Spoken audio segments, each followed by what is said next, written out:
Hello, five-star community. It's Chris Gdowski, Superintendent. I wanted to spend a few minutes with you talking about the proposal to bring students back 4 days a week in person at the secondary level here later this month, and to give you some more of the why behind that recommendation of the board. One of the important factors relates to case incidence. We're now at a spot where the number of cases within Broomfield and Adams counties has declined significantly from the fall. In Broomfield, I think it's maybe 1/10 to 1/20 of the peak rate that we saw back in October, November. And the benefit to having lower case rate incidence is that we have fewer quarantines to potentially implement, and so we can have greater continuity in terms of schooling with more consistent instruction going on. A second piece that's important is that we continue to see very low rates of in-school transmission of the virus. That's been true throughout the first 2 months of this year, not only in Adams 12, but in other districts that started a little bit before us. And so we continue to see schools as a place with low rates of transmission.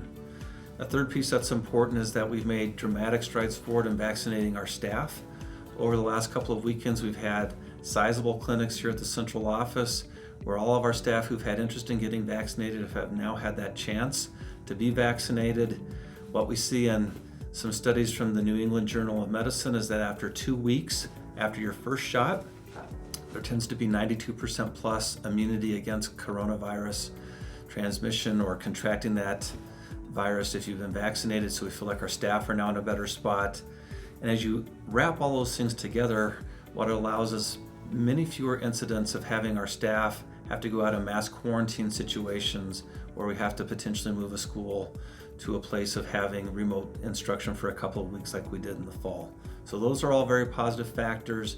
On the student side, we feel like a few things will allow us to remain a safe environment. One is for students to wear masks as we've mandated throughout, and ideally if you have concerns about contracting COVID as a student, public health officials indicate that if you wear 2 masks, you have roughly a 95% rate of protection against the virus, very similar to the vaccine. A second thing that we're going to be doing moving forward to help further enhance the safety of our environments is to have air filtering machines in all of our classrooms as we come back from spring break.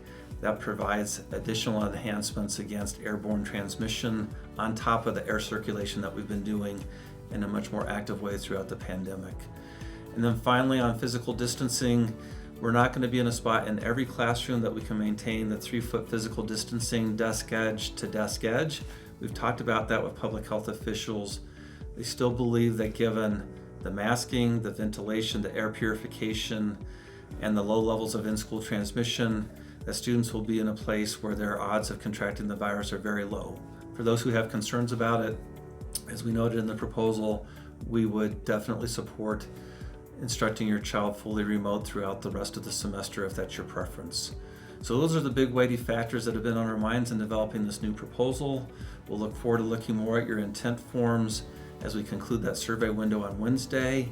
We'll have some more updated information from public health that we share with our board, and then I'm hopeful that by the end of the week we're able to make a final decision about this in-person return. Thanks very much for your support. Stay well. Take care.